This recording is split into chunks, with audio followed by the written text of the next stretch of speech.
Pew Pew Nation TV, welcome back, guys. Glad that you're here today. Today, we're going to be talking about Codex Alimentaris.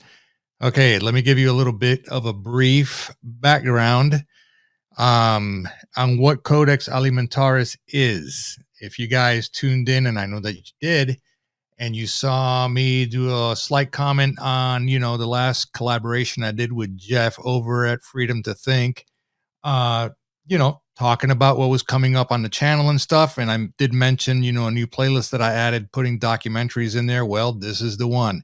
This is the relationship between Big Pharma and food. Okay.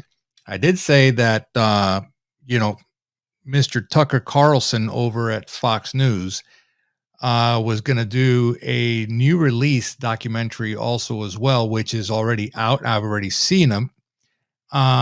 And it's called The End of Men. The End of Men. Now, it's only viewable on Fox Nation, and you know that Fox Nation is a subscriber-based subscription, if you will, to be able to watch, this content that all of their staff makes. Well, me being a veteran, I got a year for free, so I took them up on that free offer code, and I started watching some of their stuff just for my informational purposes, if you will. But I did see it. And like I mentioned, when I was doing a collab with Jeff, they're going to give you some pretty good detail, but they're not going to give you all the details or the origins, if you will, as to how this came to be. So what is it?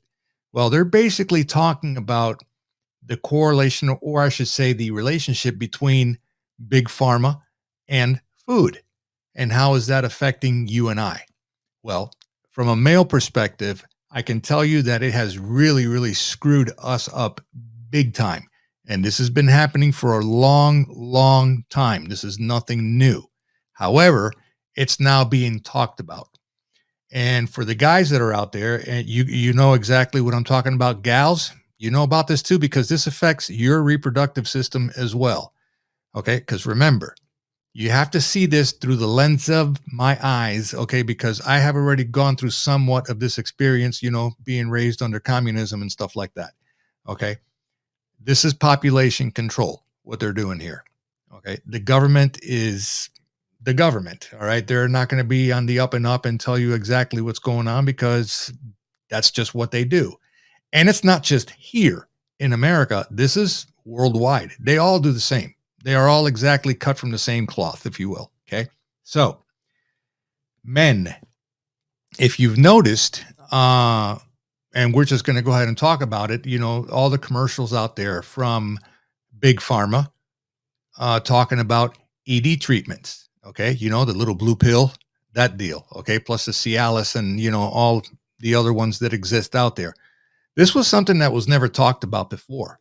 This was something that was never mentioned because it was quite embarrassing to talk about it. Plus, you would never talk about these bedroom performance enhancing drugs, okay, on national television, because why? Well, there's little kids in the room, but the hell with that.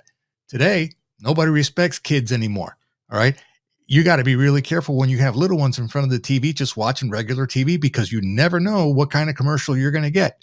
Okay. Again, this is part of the indoctrination. All right. It just is. All right. It's messing with people. So you have a product out there that's for hymns. Okay. Which basically has 3 tiers: ED treatment, hair loss, and anxiety. Think about that for a minute. What's going on with anxiety today? Hair loss, ED. It's being talked about everywhere. Everybody wants to sell you a pill. Everybody wants to sell you a pill for this, a pill for that, a pill for everything. Okay. Why? Big Pharma. Okay. And food and what we're eating every day is tainted. Okay. And this is not new. This has been going on for a very, very long time. And I'm going to prove that to you by this video that I'm going to play, that is called Codex Alimentaris. Okay, this is a video that I rehashed because I did this video almost a year ago, but I got canceled, I got destroyed, I got deplatformed, I got yanked from everywhere that you can think of. Why? Well, go back to the beginning of the year, and where were we? There was a lot of, talk out there about, you can't say this, you can't say that because it's fake news, or it's debunked, or, fact check this and fact check that. But so I had to go ahead and throw it on another platform, which basically doesn't care what you put out there, because that's just the way they are. They're just, they're alt. Okay. You guys know what I'm talking about. I'm not going to mention it here now. So basically, Codex Alimentaris in Latin means the nutritional code is the meaning of that. And when I play this, you're going to realize, and you're going to be shocked on how long they've been fooling around with the food. Okay. They've been doing this for a long, long time, and how Big Pharma plays a big picture into this. Because why? Well, Big Pharma, their game is they want to keep you sick, right? So they create the problem, and then they give you the cure, and they're getting rich hand over fist. Now, if you throw food into the mix, okay, everybody has to eat, right? Well, what if they can maybe not give you the nutritional stuff that you really need? Okay. So that way, you start to have issues like, diabetes, heart disease. I checked the box on both 1 and 2, just saying. And so on and so forth. All right. Notice today that they have a pill to fix everything, or at least try to fix everything. Or basically, no, let me rephrase that. Put a Band-Aid over something that needs stitches. All right. As a metaphor, right? They got a pill for everything. Why? They're making money. They're making money off of you and making money off of me. And it's sad. It is sad. Dr. Emo, that you're going to see here in just a moment when I click over to this video, this lady to me is a heroine. She is. She should be on the international spotlight. She is solely responsible for a lot of cures for a lot of diseases. But I'll give you a little caveat here. This lady worked in conjunction with Dr. Fauci, okay, back in the day.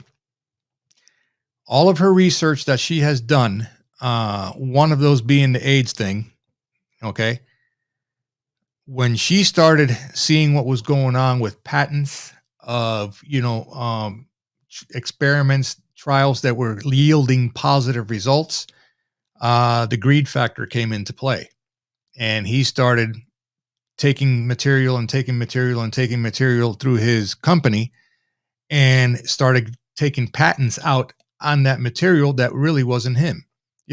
Like Microsoft does, right? They steal everything from everybody else. They tweak it just a little bit. Okay. And then they rebrand it with their own name, and bingo, they make millions too. Bill Gates is in this picture as well. All right. Now understand something here, just a little bit of history, and you'll understand the beginnings of this video. Okay. That no one else is going to tell you, but I'm going to tell you here.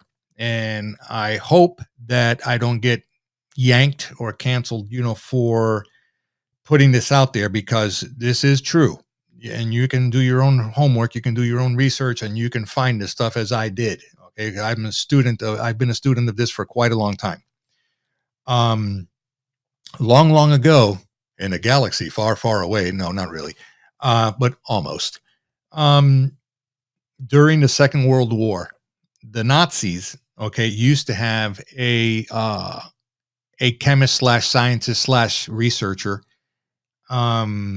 that started a company, and he's the one that this person was solely responsible for heading up the genetics department, okay, for the Third Reich.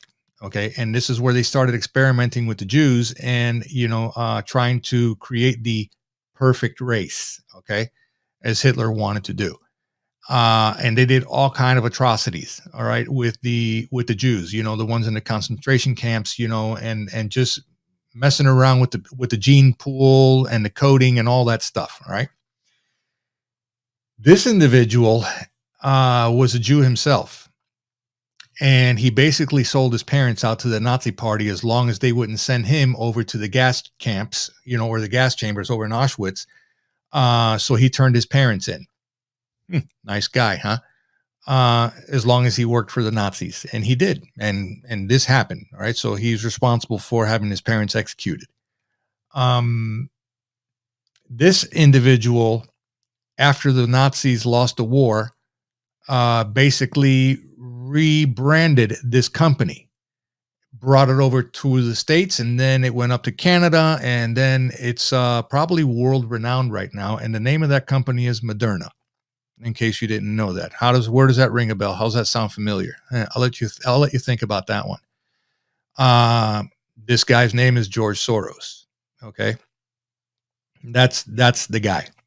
Okay, World Economic Forum, WTO, WHO, all the W's and the T's and the O's that you want to throw out, whatever. You know who he is. Okay, the individual was also in cahoots with two other guys. One of them, Dr. Fauci, and then the other guy that everybody knows is Bill Gates. Now, what you may not know is that Bill Gates and Dr. Fauci were dorm room buddies at Cornell University. Yeah, they were bunk buddies. Okay. What you also may not know is that Bill Gates today in the United States he is the largest shareholder of all the farmland that there is available to be had in America. He owns it. Now, I wonder why Bill Gates, okay, who's a software dude, would want to have his hands in land that has to do with farming and food. I don't know. I'll let that one sink in also as well. And like I said, this is researchable. You guys can find this information on your own, but no one talks about this. Okay. Well, this doctor label that you're going to hear here, shortly, she basically got stripped of all her experiments. She got stripped of all her research. Everything was taken from her. And then they flipped the tables on her and they hung her out to dry as a conspiracy theorist, as a crazy person, as she didn't know what she was doing. They ruined her, absolutely, completely trashed her and ruined her career and her life. Okay. They even threatened her life, for that matter.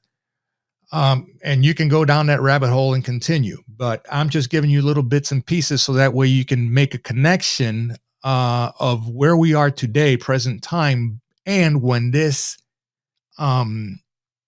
video was done, which was actually back in 2005. So this came out a long time ago. All right. Now, just a fair warning here. The video that I put together was when I was doing my transition from radio to video, and then from video back to radio again for a short time until the recent launch of Pew Pew Nation TV and also the podcast, the radio show. Okay. Why? Because they took the wind out of my sails, man. They basically shut me up. And so I had to tweak this thing really, really bad. And hopefully it came out good. It came out okay. Again, it's old. My intro is probably going to suck. And that was I filmed my intro, the second portion after the lake scene with the geese. That was actually at Jeff's place. Sorry, that's where I just shot the intro, and me and my truck, driving to and from. And after the lake scene with the geese is my place, and I just finished throwing some B-roll in there, just to have something to have for the beginning. I didn't know what the hell I was doing. I was just starting to break into video, and then I kick it off and I get into the beginning of Codex Alimentaris. And then I end with that. So I'm going to go ahead and kick that off for you guys here, and hopefully it won't be too creepy. Okay. And you guys will get the message on basically, you'll see the correlation. But before I kick this off, another caveat moment, which I wanted to share with you guys. So that way, again, I like to give here as much information as I can so you can start connecting the dots. Okay. This is this is Armando's version of looking at a big whiteboard, like you've seen with a bunch of, suspected people, their pictures on there. And then you have the pins on the pin cushion. And then you have the yarn going from one to the other. And you're just trying to put this collage together and, trying to figure stuff out. Right. That's just my thinking. All right. So right here. Okay. Along with my notes that I scratch pad. Did you know that the FDA is stockpiling military weapons, and it's not the only one? And this is where my 2A, tweak comes into the part of the documentary. Oh, yes. Oh, yes. The Food and Drug Administration is stockpiling military-style weapons, and it's not the only one. And I will be dropping Freedom Friday, okay, which everybody knows about, uh, you know, and I'll be talking a little bit more about government entities that are non-military that are basically armed to the teeth. And I mean, you have no idea. It's going to blow your mind when you find out who these entities really are. Okay.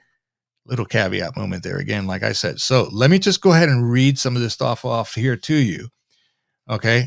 So that way you have an idea, again, of the relationship that's going on here with food, big pharma, and of course the FDA. Why would the Food and Drug Administration want weapons? And you know what their primary choice of weapons was, of course. You know, the spooky evil rifle, the AR-15. So I dug a little bit into this, all right? Check this out on what I found. All right, this is coming from Globe Staff, all right? America's gun culture has been subject to intense interest and controversy for years, with concerns frequently raised about shadowy militias, paramilitary extremists, and unstable zealots in possession of alarming quantities of explosives and firearms. Amid the current din over assault weapons and body armor, consider one domestic organization's fearsome arsenal of military-style equipment. In the space of 8 years, the group amassed a stockpile of pistols, shotguns, and semi-automatic rifles, along with ample supplies of ammunition, liquid explosives, gun scopes, and suppressors. In its cache, as well, are night vision goggles, gas cannons, plus armored vests, drones, okay, and surveillance equipment. Between 2006 and 2014, this organization spent nearly $4.8 million of your tax dollars to arm itself. Yet, its aggressive weapons buildup has drawn almost no public attention at all. I mean, does all this firepower belong to a jihadist terror cell, a right-wing hate group, a vicious urban gang? None of the above. You ready? It is the Animal and Plant Health Inspection Service, an agency of the U.S. Department of Agriculture that has built up such a formidable collection of munitions. And far from being an outlier, it is one of dozens of federal agencies that spends lavishly on guns, ammunition, and military-style equipment. How's that grab you? This is the FDA. Okay? A report issued this month by American Transparency, a nonpartisan watchdog that compiles data on public expenditures, chronicles the explosive and expensive trend toward militarizing federal agencies, most of which have no military responsibilities, like I said in the introduction, okay? Between 2006 and 2014, the report shows. There are 67 federal bureaus, departments, offices, and services spend at least $1.48 billion on ammunition and material one might expect to find in the hands of SWAT teams, special forces soldiers, or terrorists. Okay? Oy. The largest share of that spending has gone to traditional law enforcement agencies such as the Department of Homeland Security, the FBI, U.S. Secret Service, which is fine. That's normal, right? I mean, Homeland Security, they're supposed to keep us safe. They need to be armed, right? The FBI, they need to be armed too. We'll leave that one there. And then the U.S. Secret Service, obviously, they need to protect POTUS, right? Okay, so there you go. But the arms race has metasized in federal agencies with strictly regulatory or administrative functions. Ready? The Internal Revenue Service, for example, now spends more than $1 million annually on firearms, ammunition, and military gear, double what it was spending a decade ago since 2006. The Department of Veterans Affairs, which has been sharply criticized for episodes of fatal incompetence in patient care, I know that personally firsthand, has poured nearly $11.7 million into guns and ammo. Why would they want that? I mean, they're supposed to be taking care of veterans. Why would they want to have all that firepower in their arsenal? I don't know. Even the Smithsonian Institution and the Social Security Administration have each devoted hundreds of thousands of dollars to weaponry. The Smithsonian Institution. In my mind, it's a freaking museum. What, they got to protect their stuff? I guess. The Social Security Administration. Why in the world do they need to be armed? Aren't they supposed to, like, take a little bit of money out of your check all the time? They do.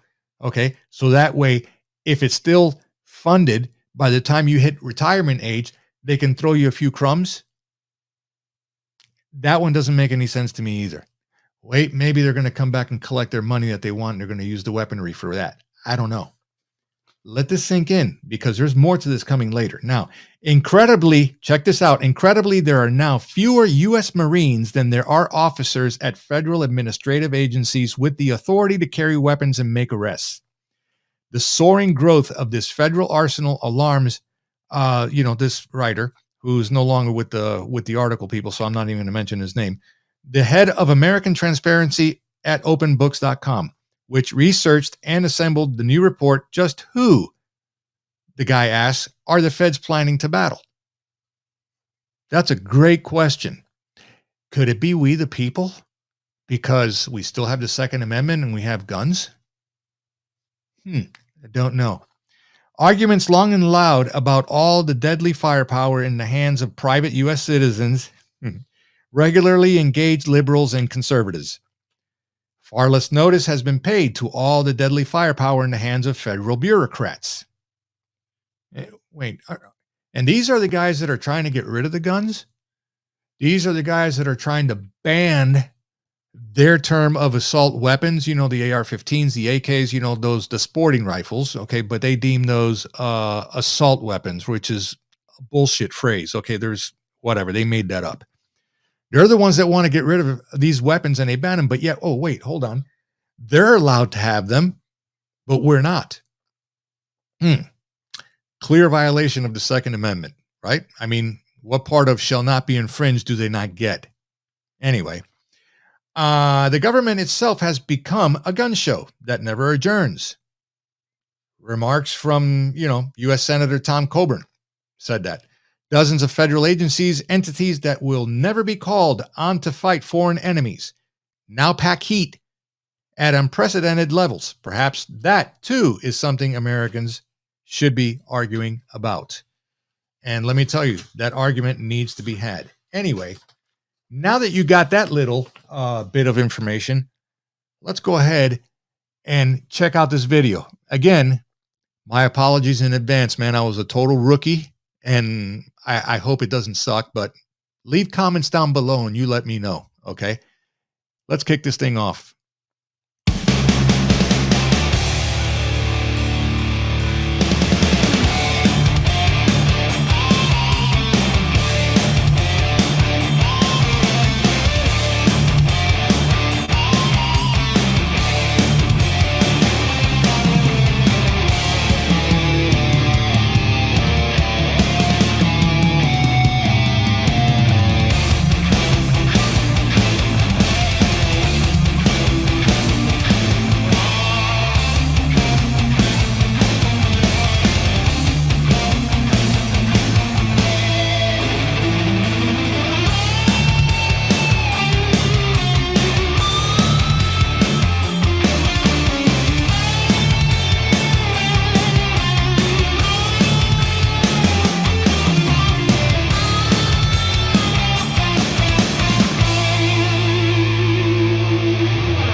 What's up, USA? Happy New Year 2022. Here we are.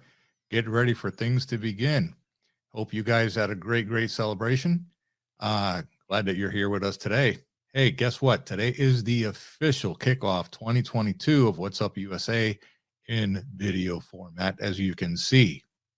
Now, that being said, let me just say that, man, it has been one heck of a New Year's. And the only thing I got for you, like I promised in the last show before we closed out 2021, okay, and that was Codex Alimentaris is here. And this is something that's been It's something that's been going on for a long, long time, as you will see. Okay. In the clip that I'm going to go ahead and play for you, which is, this is going to be very, very strong, by the way. Okay. I'm just letting you know right now, those of you that are here today watching, I told you this is big. This is going to be big. And this is just going to be the beginning, okay, of really, really good information that is going to be coming.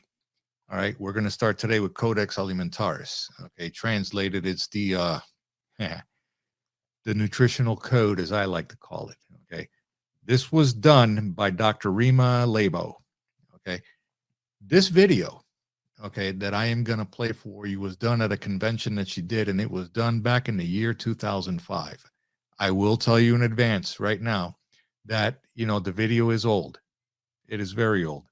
So the video quality is not that good because it is old. A lot of the charts that she will display up on screen are kind of hard to read. So don't even worry about it. You could always find that if you Google it.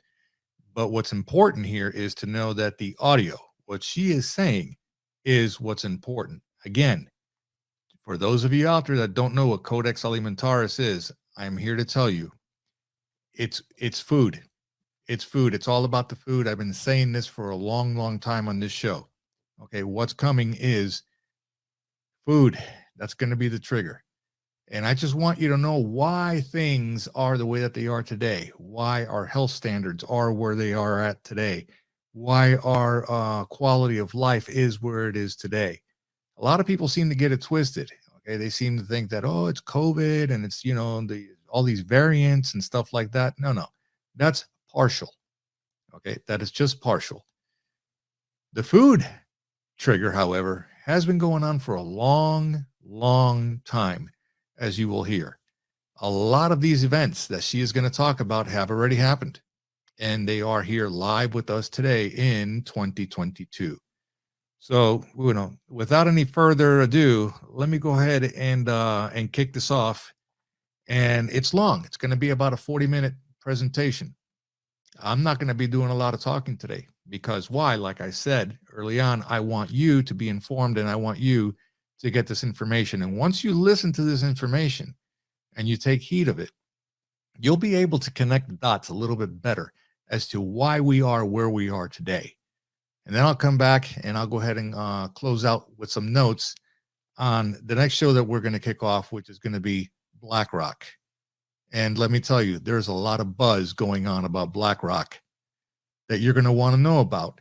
And it's already being reported today by a lot of like-minded news outlets are talking about it today, something that I started talking about over a month ago, and they're just now getting wind of it. So you're in the right place, right? Because this is What's Up USA. Let's go ahead and take a listen to Dr. Rima Lebo. This is gonna hit home. Trust me. Let me help you understand the enemy. And let me assure you that absolutely nothing that I'm going to tell you is exaggerated, is interpolated, or is imagined.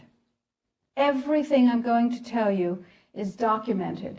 And it's a great deal of it is documented on my website, which is www.healthfreedomusa, one word, healthfreedomusa.org. Let me back up and tell you that I've been watching Codex come toward us for about the last decade. And I've been watching the votes in Congress, which, God help us, is our bastion of support and protection against Codex, and I'll explain why that is. I've been watching the votes to protect our health freedom dwindle until finally in the 109th Congress, without a good deal of activity, we didn't have the votes to protect us. I've been watching Codex accelerate, and I've been watching it expand, and I've been getting more and more troubled. Let me give you a brief rundown of Codex then. After the Second World War, the Nuremberg tribunals were held, in which people who had committed crimes against humanity were judged by the world community in a court run by the United States and Britain, and they were sentenced to terms in prison if they were found guilty of crimes against humanity. One of the people found guilty of crimes against humanity was the president of a huge industrial megalith called IG Farben. IG Farben produced the gas used in the gas chambers, Zyklon B. They produced the steel for the death camps and the railroad lines. They produced the munitions, they produced chemicals, they produced all kinds of stuff. They produced pharmaceuticals. Big, big, big, big pharmaceutical company. So the president of IG Farben was convicted of crimes against humanity. Now, he's a sort of artistic fellow and creative. He was the one who was responsible for the slogan that people saw as they entered Auschwitz, usually for the last time. Arbeit macht frei. Work brings freedom. Creative sort of fellow. So he was sitting in jail and he said, well, that didn't work. What else can we do? I've got it. Food.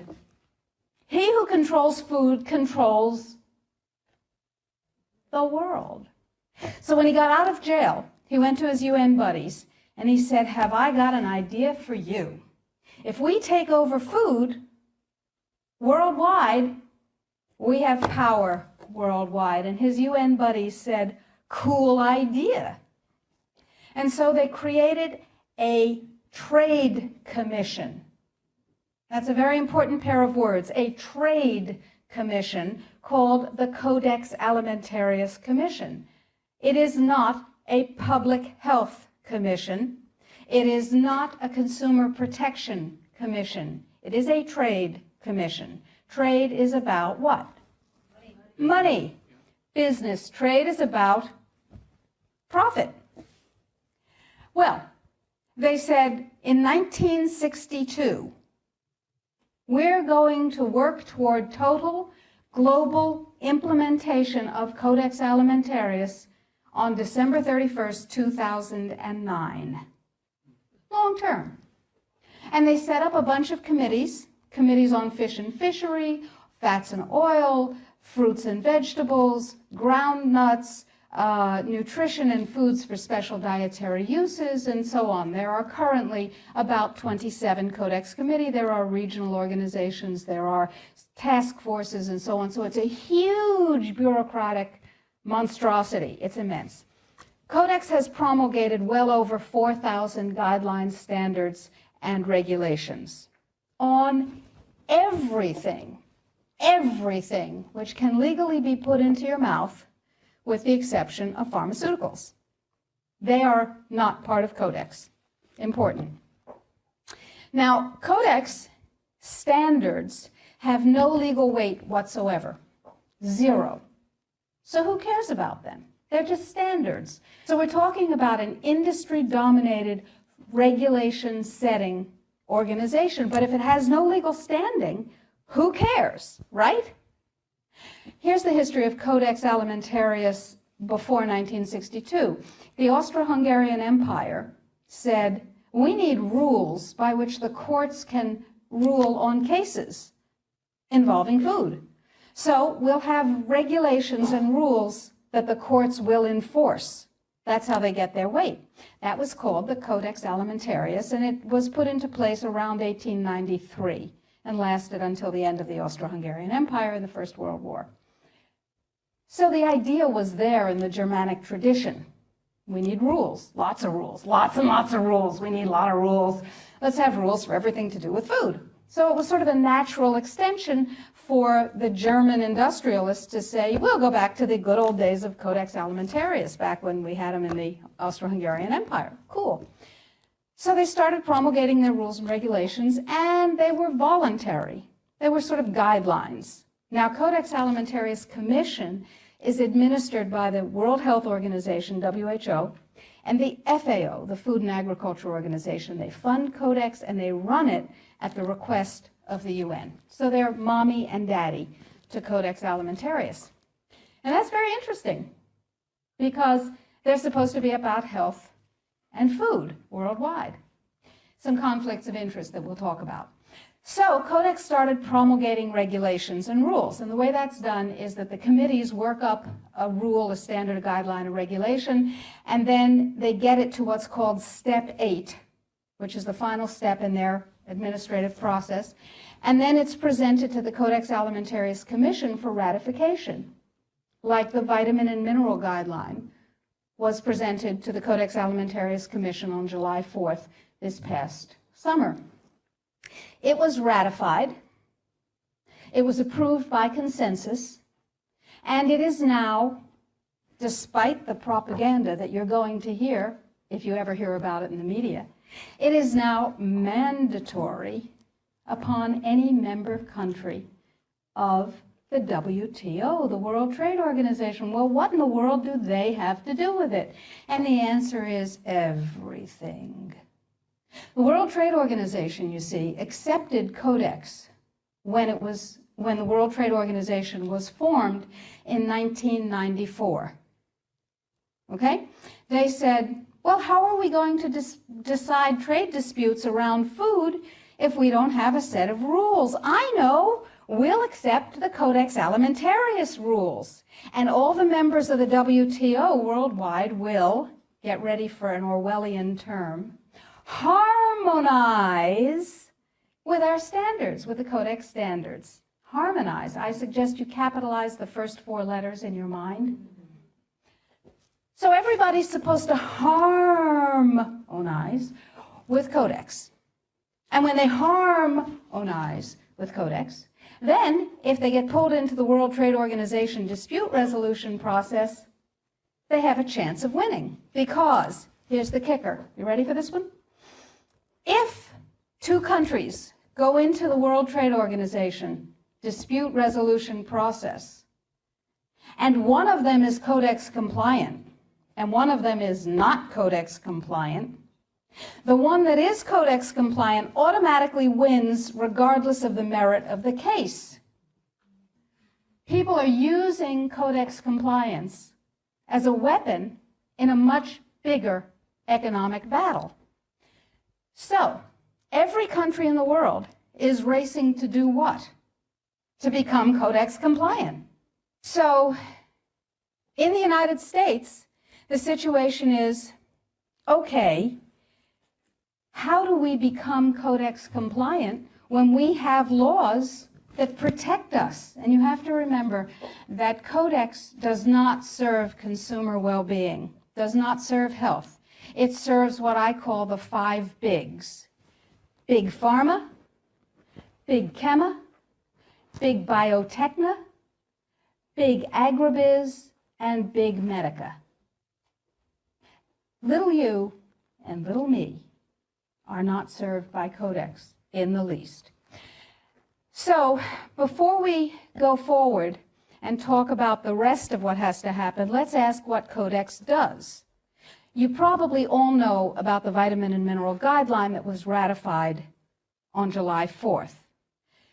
You may not know that although it is said that Codex guidelines, regulations, and standards which have been ratified are voluntary, they are not voluntary. That is known as a lie.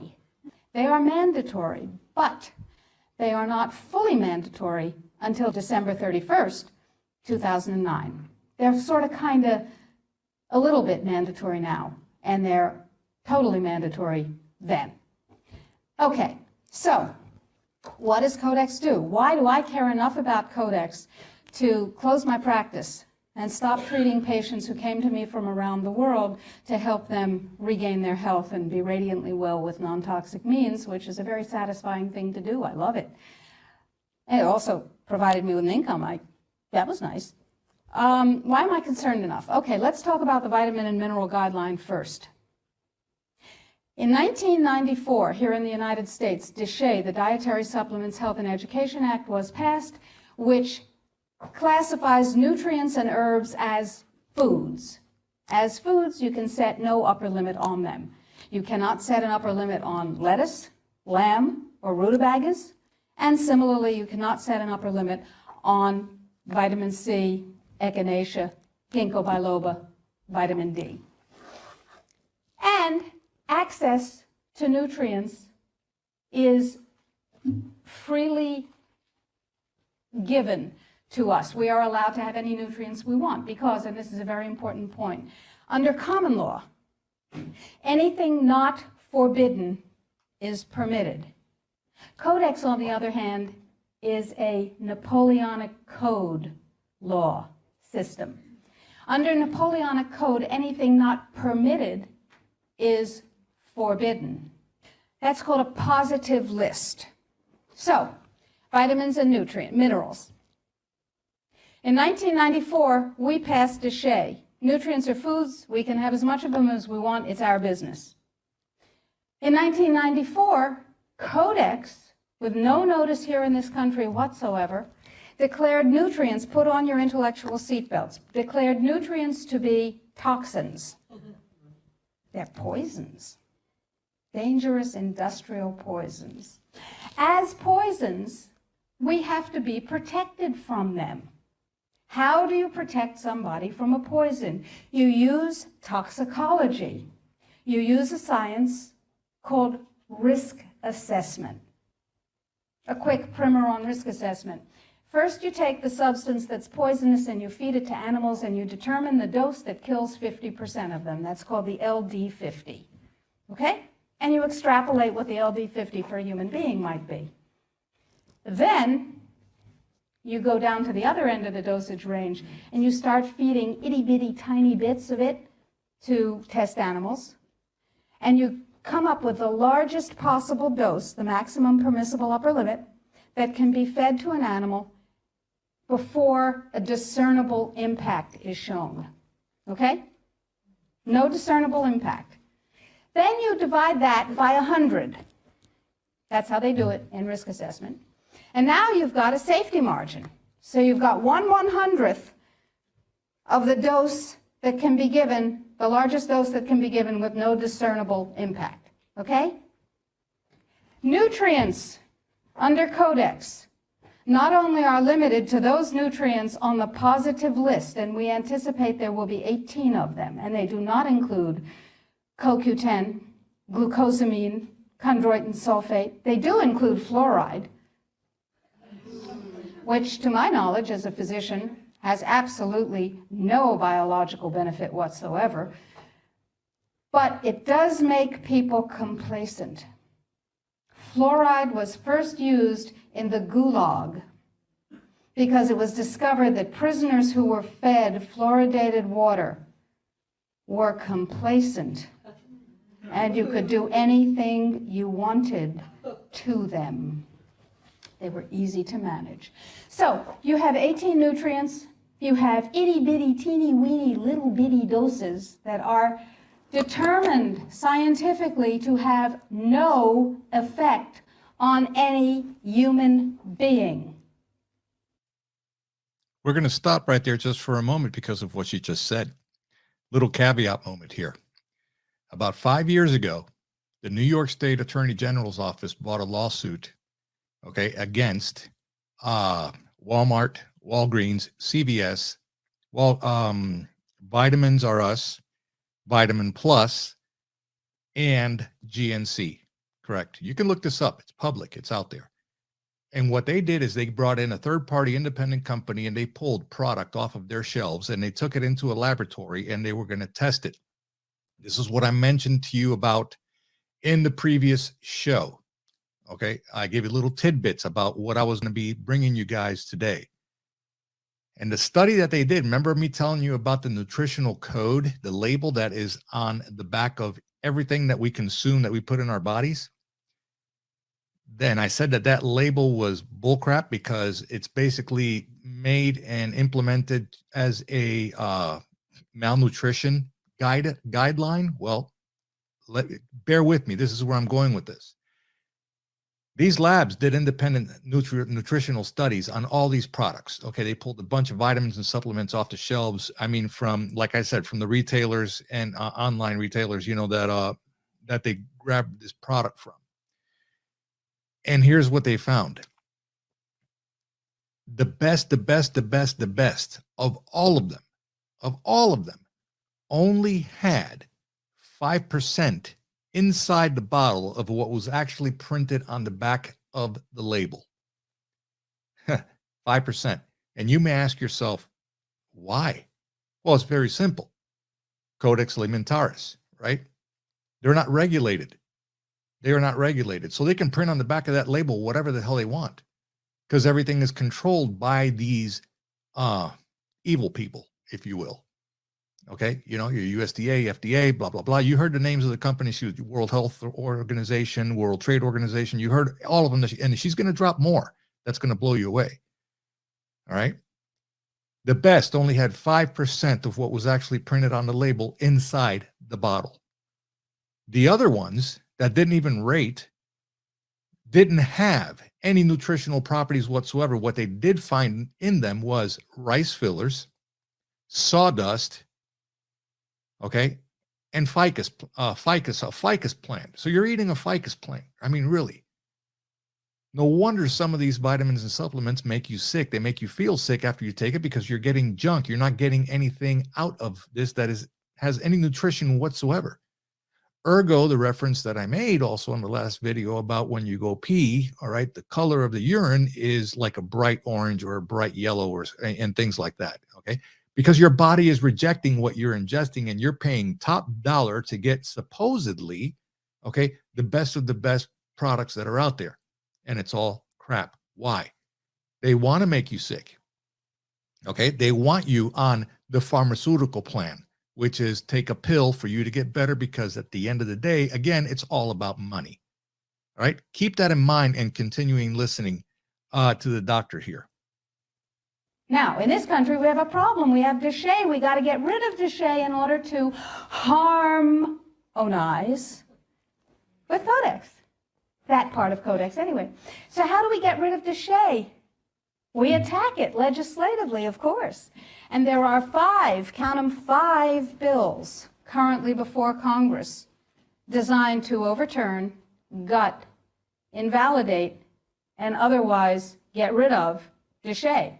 Because once Duchenne is gone, we can harmonize with a vitamin and mineral guideline. So what we're talking about is waking up one morning and being very surprised to find that high-potency, therapeutically effective, clinically significant nutrients are now illegal in the way that heroin is illegal.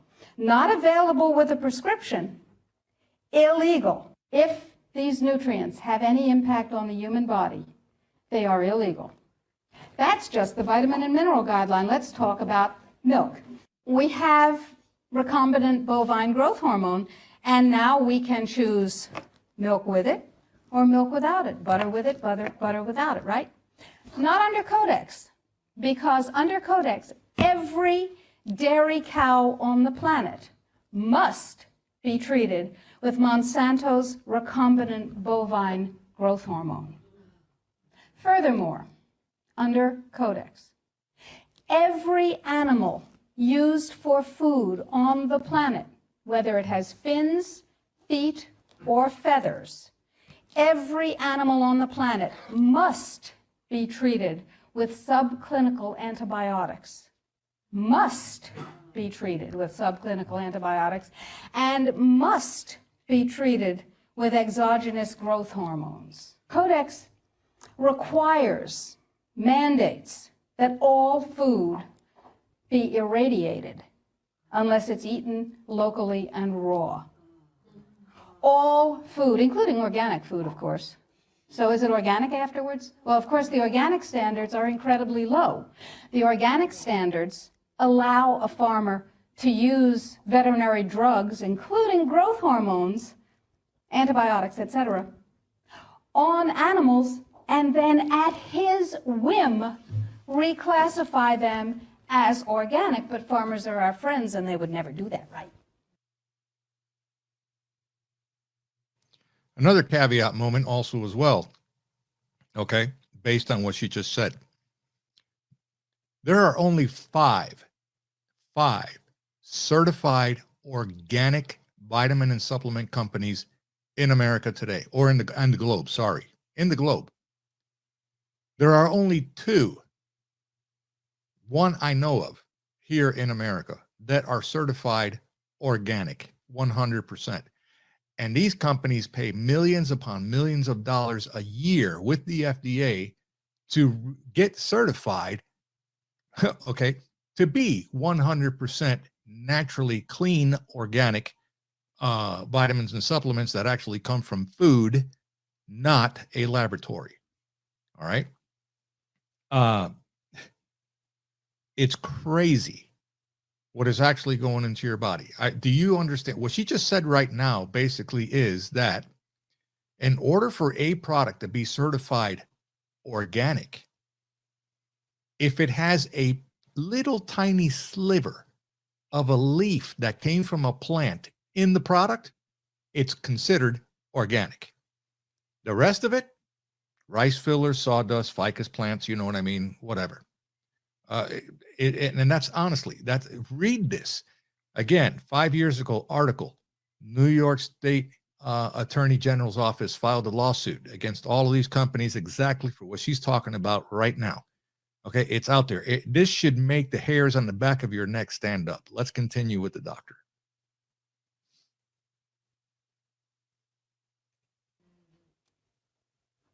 Right. Codex sets limits for the dangerous industrial chemicals that you can have in your food. And the limits are incredibly high. Go to Codex Alimentaris, do a Google search, and look, there are drop-down menus at the top of the official Codex page. Look at the toxins and the veterinary chemicals and the levels that are set. They are terrifying to me, terrifying.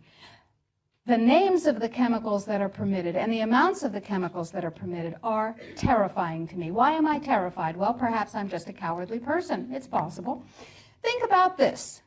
In 2001, 176 countries, including the United States, got together and they said there are 12 really bad organic chemicals. They're called POPs, persistent organic pollutants. There are a lot of them, but there are 12 that are so bad that nobody could disagree that those 12 POPs had to be banned worldwide. 9 of the 12 worst organic chemicals known are pesticides, not surprisingly, because they kill things. And of course, we have many processes and enzyme systems that are very much like insects and other pests, so they're not too good for us. But Codex has different ideas. Codex has brought back seven of the 9 forbidden POPs that 176 countries banned worldwide. Dieldrin, aldrin, hexachlorobenzene. And the food that is imported from other countries that contains these substances cannot be stopped at our borders, because otherwise it would be, God forbid, a trade violation. That's how Codex works. Codex, according to the World Trade Organization and the Food and Agriculture Organization joint projections. Now, I didn't make this up. Please, if you unfastened your intellectual seatbelts, put them back on again. If you do the numbers in the WHO FAO projections, the epidemiological projections, they estimate, not I, because what do I know? They estimate, they're the experts, that just the vitamin and mineral guideline alone, when it goes into global implementation on December 31st, 2009, will result in a minimum of 3 billion, that's B, bad, big, billion deaths, 1 billion through simple starvation. Those folks who die are not particularly economically successful from the point of view of the corporations. When you're starving to death, how much good can you do when the issue is how much can you buy? Not a lot. Forget them. Remember what I said about feed the hungry, feed the children in the last episode about, for decades, you and I and corporations or companies, privately held corporations, I'm going to add, charities, have donated millions and millions and millions of dollars to help the poor, starving kids in Africa somewhere or some other part of the world, and they're still dying from starvation. Well, she just gave you the answer. Okay? It's all bullcrap. The money does not go to where it's supposed to go. It goes into the hands of governments. It goes into the hands of Big Pharma. They want you on meds. They want you to get sick. They want you to be full-on dependent on Big Pharma. That's the goal. The other goal is, she just said it, 3 billion, 3 with a B, billion. 1 billion from starvation died. The rest are gone from ailments. Okay? You're being poisoned. You're being poisoned on purpose. This is part of the overall COVID plan. Population control, again, being done through food. Okay? Being done through Big Pharma, being done, via the same evil players that we hear about today. WEF, WTO, WHO. I mean, it's nuts. It's absolutely nuts. Start connecting the dots, people. Start connecting the dots, and this will be clear. Let's continue. But the next 2 billion, they will die from the preventable diseases of undernutrition. Cancer, the single most profitable condition ever known to humankind. Cardiovascular disease, a good second. Diabetes, pretty good producer. And a whole host of other preventable diseases. Who will die? Who knows? Who will live? Probably those people who are wealthy enough and powerful enough to have their own pushers of clean food and nutrients. That's who will live. You and I? Probably not. Our children? Probably not. Our grandchildren? Probably not. Bill Gates? Yeah, he will. Little caveat here again. Sorry, but I just have to give you all the information that I can. Find out and see how much farmland, how much acreage Bill Gates owns nationwide, and maybe overseas also as well. Why is he buying up farmland? Gee, I don't know. Let's let that one sink in. Let's continue. So we're talking about food regulations that are in fact the legalization of mandated toxicity and undernutrition. It will be illegal if there's a famine in, wherever there's a famine, to ship high nutrient density biscuits to that country, and it will be illegal to distribute them. That's what we're talking about. Codex is big and it's bad, but it's not invulnerable. So the point is that we have to protect ourselves, and I believe that we have to regain global leadership, which we have lost, surrendered, squandered, sold. No global. No, we have sold. Just joining the World Trade Organization surrendered our sovereignty. However, parenthetically, I have a team of constitutional lawyers looking at the following question: are we members of the WTO?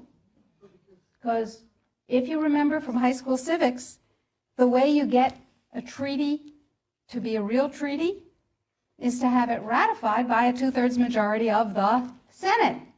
And the way we got into the WTO was they passed a law allowing Bill Clinton to fast-track us into the WTO. That's not a treaty. We are not in the WTO. All right. Now, that's a piece of the battle. Tell George. We will tell George, but I don't think he's going to be relevant by the time we tell him. So that's a piece of it, but that's not going to save our lives right now. Because do you know, picture in your mind a wasp or a bee trap where the insect voluntarily goes down the funnel and then can't get up out of the trap again? That's Codex. A regular law can be overturned, it can be repealed, it can be corrected by another piece of legislation. But once we become Codex compliant in any area, as long as we're members of the WTO, it can never be repealed because we have lost the sovereignty to become un-Codex compliant as long as we're in the WTO. So it's like going down that funnel and not being able to get up out of it. So it's very important that we make sure that we do not become Codex compliant. But then we'll be hit with all those big trade sanctions and the country will be destroyed economically, right? No. Remember surprise? One of the principles of war? Remember mass, where you take your strength and put it against the enemy's weakness? Well, here's what we've done. We have a team of lawyers who have spent hundreds of hours with us pro bono. These are good guy lawyers. These two gentlemen and we have spent hundreds of hours studying Codex, understanding its weaknesses, a lot of weaknesses, and constructing a strategy which will take the sucker down. It will take it down. But I need you. You are people that other people come to for information about safe, healthy food and nutrients.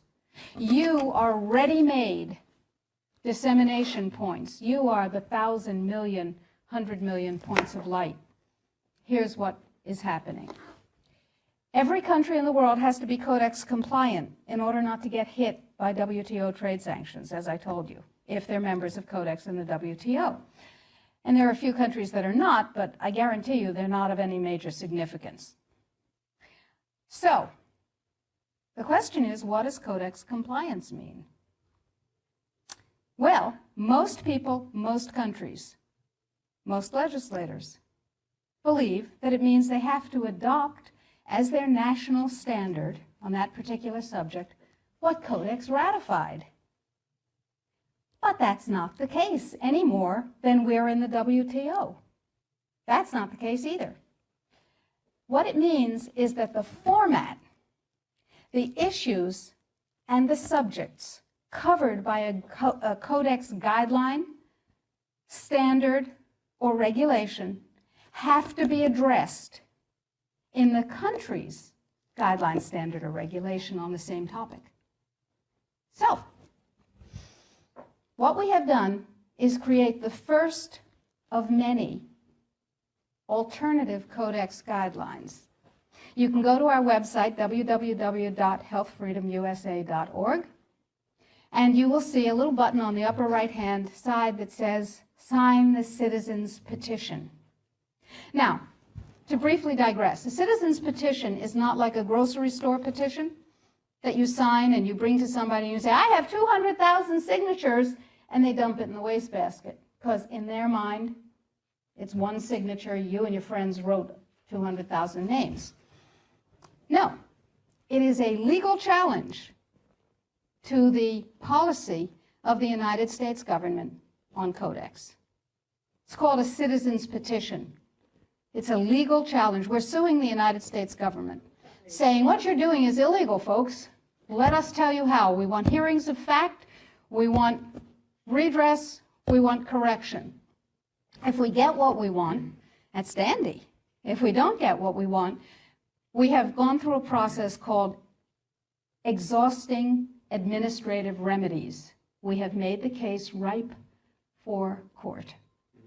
Okay, so I need you and everybody you know to sign the Citizens Petition saying this is a bad policy, en masse. And you do this on the web, and you'll see the instructions, and we present the thousands and thousands and thousands of actual physical pages that we print out with people's signatures to the U.S. Codex Office and to the FDA, and they don't like that at all. But that's okay. However, this time, this is the Second Amendment of the Citizens Petition that we're asking you to sign. This time, the revised Vitamin and Mineral Guideline is part of it. It's part of the lawsuit saying this needs to be U.S. policy. The more voices that say, this is what I want, and you work for me, Mr. and Mrs. Bureaucrat and Mr. and Mrs. Congressman, Mr. and Mrs. Senator, the more voices, the more weight. So step number one is read and sign the Citizens Petition. Step number two is disseminate the information, the web link. Tell everybody you know. Put it out in your office. Get your patients, your friends, your neighbors, your suppliers to sign the Citizens Petition. And your suppliers, the companies that you use, are going to tell you that you're out of your minds. They will tell you that Codex is not a problem. And they will tell you, anybody here have a dog? Okay. Dog owners know that you ask a dog to heel, sit, down, stay. That's Codex in this country and worldwide. Because the more people who are in Codex coma, the less trouble they have getting this through. So the NNFA, anybody here ever heard of the NNFA? Everybody's heard of the NNFA. Did you know that the members of the NNFA are not just health food stores and manufacturers, but include companies with names you may have heard?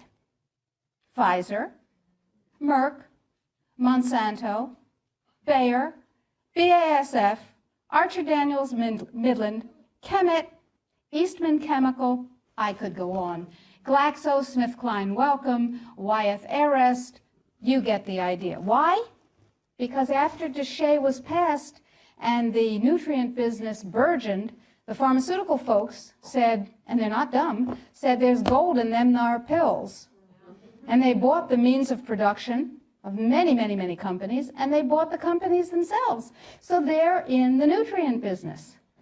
What better way to kill the nutrient business, which is not nearly as profitable as the toxic chemical drug business, than to take it over? Works every time, right? CRN. Anybody here know about CRN? Council for Responsible Nutrition. Same members. They have lots of multi-level marketing companies. Same members. Okay? And they're serving their members' needs. They're saying, CRN is saying, yay, Codex is coming. It's going to protect us from those dangerous vitamins and minerals and herbs. And CRN is saying, fine. Go to sleep, lullaby, and good night, everything's fine. And they use a report that they commissioned at a reputed cost of $800,000. A report, Sidley, Austin, Brown, and Root, a law firm in Washington, wrote a report for them. And it said, lullaby, and good night, everything's fine. It won't have an impact on the United States, everything's fine. Sidley, Austin, Brown, and Root has one major client, whose name you might know, Merck. Now, it's entirely possible that NNFA just did a spectacularly bad job of due diligence, or not. Anyway, the report says everything's fine, everything's dandy, no problem, we've got DSHEA. Yeah, sure we do. Now let's talk about Australia. Remember, 5 laws before Congress to overturn DSHEA. And you can write to Congress on the website. The click of a mouse. I call it riding the freedom mouse. It's called security. Now, Congress uses a multiplier of 13,000 to 1. Every email, fax, phone call, letter. Don't write letters. They get decontaminated. They never get to Congress. Every email, fax, and phone call counts as 13,000 constituent opinions. They figure that if you write a letter or send an email, there are 12,999 lazy lunks who can't bother to get to the computer terminal to do the same thing, but they feel the way you do. Interesting. That's power, my friends. That's power. That's 13,000 to 1. So suppose we have 1 million people. Suppose we have 10 million people. Suppose we have 100 million people saying, don't you dare. Now, Congress has one rule above all others. Anybody know what it is? Get reelected. That's the primary rule, the prime directive, as Isaac Asimov would have called it. The prime directive is to get reelected. Now, DeShay was passed, you may remember, by unanimous congressional consent. Was that because one morning all members of Congress woke up and said, I see the light. Nutrients are better than drugs. No, they said, oh, if I don't go along with this, I'll never be reelected to anything. You're right, critical mass. Remember, we were out on the streets and we were up on our hind legs and we were making noise and we were rallying and we were writing letters and we said, don't you dare take away my health freedom. Remember? And we won. Except we got fat, dumb, and lazy and stopped protecting ourselves. So now we're in the same place again. Except it's all food instead of just nutrients. So that's point number 1. Use the Freedom Mouse. Ride the Freedom Mouse. We've made it as easy as possible on the site. Sign up for the emails. I will never sell your information to anyone, I promise. I will never rent it. I will never share it. You'll only get email from me. And we need you to know what's going on. So I'll send you email blasts. I'll send you things that you can do. Or not. You know, it's your choice. Get everybody you know informed. Now, what else can you do? Well, we're going to write a series of Codex alternative guidelines. Everything bad in Codex will have an alternative guideline that turns it into a pro-health guideline. What have we done with the guideline, the vitamin and mineral guideline? You can see that because we have a markup copy that has their guideline crossed out and ours written in on the website. It's right there. What we've done is turn it into something, into a guideline that mandates biochemically, individually determined optimal health. And it's still Codex compliant. So we said, okay, now we need Congress to adopt this. And we need other countries in the world to adopt this. So Bert and I went to Washington, D.C., and we met with Dana Rohrabacher from Orange County, who said to us, he's a representative, he said, I believe in pesticides. I went, ugh. He said, I believe in GMOs. I went, ugh, ugh. He said, I believe in irradiation of food. I went, ugh, ugh, ugh. But, he said, I believe in your right to not be forced to eat foods that have been processed that way more than I believe in those technologies. I will take this on.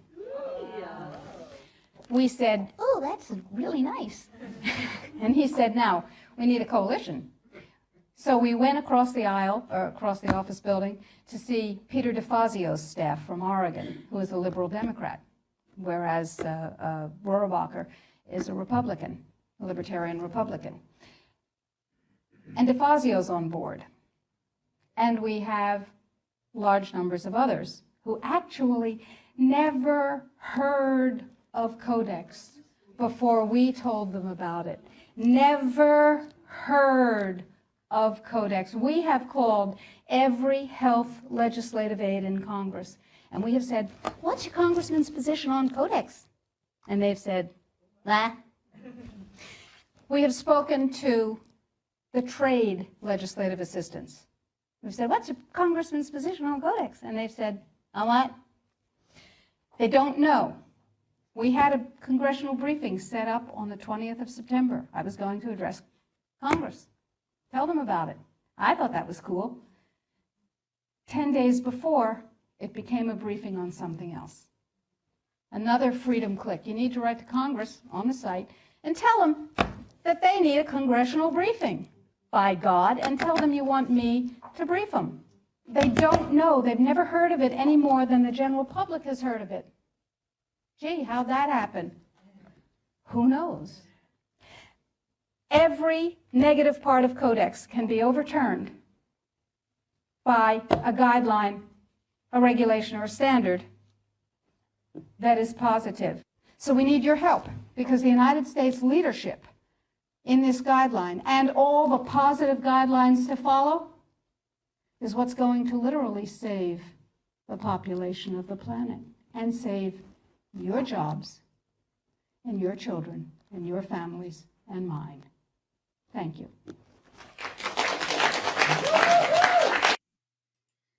There you have it. Okay. Codex Alimentaris. There's been other stuff that's been put out there also as well, that has to do with Big Pharma and Food.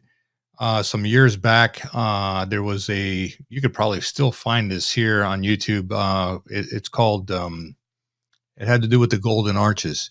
Supersize it. Okay. It's called Supersize. Had to do with McDonald's, to be honest with you. Okay. Check them out if it's still even out there. All right. And look into that. That will freak you out also as well. Amazingly and sadly, her plight and all of the documentation that she gathered, from her listeners throughout the years, mind you, this is 17 years ago. Okay. She did come out with some videos that I also saw where they took this to Congress. This thing made it all the way up the chain. Okay. And they got beat down. They got dismissed. They basically called them a bunch of whack jobs, special interests, basically lawfare. They turned on the lawfare on Dr. Lebo and basically just said, there's no basis here. There's no proof. And they just cleaned their hands up. They brushed everything under the table and away it went. She's a lot older today. I hope she's still with us. I haven't seen or heard any more material on her lately. And that's probably because, like I said earlier, she got destroyed, man. Fauci will have his time. I'm telling you, that dude is going to go down. I hope anyway. And it's all over the news. I mean, it's all over out there. I mean, currently what's going on right now. Okay. So there you have it. Food. All I can tell you is this. If you have the means and the capability, depending on where you live in the country, to grow your own food in a garden, if you will, find good seed, not seed that's been tainted, okay, because Monsanto is one of the biggest seed producers on the planet. If there's any way that you can find good, clean seed, and again, you're, geographically located in an area where you can farm. Some people can't, unfortunately. Grow your own stuff. Grow your own fruits and vegetables if you can. Okay. Chickens is another good idea. Natural eggs. Anything that does not have man-made pesticides in it, do it. Because if you don't, everything that we ingest, little by little, slowly is killing us. I mean, living proof, type 2 diabetic, already had a heart attack, and it wasn't because of, the virus or anything like that. No. Well, not going to go down that rabbit hole. There are some lingering ailments, that still have to do with that I'm still suffering from. But hey, all the shots that I got when I was in the military in uniform, every time I deployed, I mean, if that crap hasn't killed me yet, I figure, hey, I'm like a cat, right? Get 9 lives. I got like 6 left. I've already used up 3, so I'm doing pretty good, right? Grow your own stuff. Water, very, very important. Okay. Very, very important. Find yourself a good water filtration system, a really, really good one. Okay. And you can do your research on that. Okay. Because of the fluoride factor. Okay. I know about the fluoride in the water. In Cuba, we used to drink that a lot. Why? Well, we were supposed to be very compliant, if you will. Very, very important. There's a product out there that's called Life Straws. Okay, in the event that the poo-poo hits the fan and you need to rely on a good water source, get yourself some Life Straws. Basically, you can dip that stuff into any water source, and it is damn near 100% clean water that you're going to get. All right. It's just something to think about, guys. But anyway, one other item also as well. Try to eat as healthy as you can, man. You know, aside from growing your own food, if you have the ability, you know, to maybe, you know, subscribe to one of these healthy, you know, dinner serving alternative companies or something like that, look them up. I'm pretty sure they're out there, but don't rely 100% on the nutritional you know, the nutritional label that's on the back of everything, because vitamins and supplements are not regulated, man. They can put whatever the hell they want in these bottles and they can get away with it because they're not regulated. That is still true. That is still factual till today. All right. Remember, the idea is to keep you sick because they got a pill to take care of the cure that the disease that they gave you. That's just the bottom line. So if you're getting value or you got value out of this video, please do me a favor. You know, hit that like button, smash it if you have to. All right. Subscribe. Make sure you click on the bell and activate it so that way you get the latest and greatest content that we're putting out there for you. And please subscribe. We're on a very hard mission to get to a first 1,000 subs so we can get monetized on the channel. We are climbing it pretty strongly. So I thank you for your encouragement. I thank you for your support. You know, there's links down in the bio below for, you know, buy me a coffee. Patreon is still not online. It's still coming. I got to hit 1,000 subs before I decide to put that up there because I'm thinking about a website and possibly put some merch on there for you guys. Okay. Like this nifty little hat that I got going on here, and maybe some shirts and things like that. Okay. So please like and subscribe, share with everybody that you can. I hope you got some really good information out of this. Please leave me comments down below on what your thoughts were on this video. And if you want to see more of this type of content or anything else, let me know in the comments below also as well. And with that, I hope you had a good time. I know I did. We'll catch you on the next one. Take care.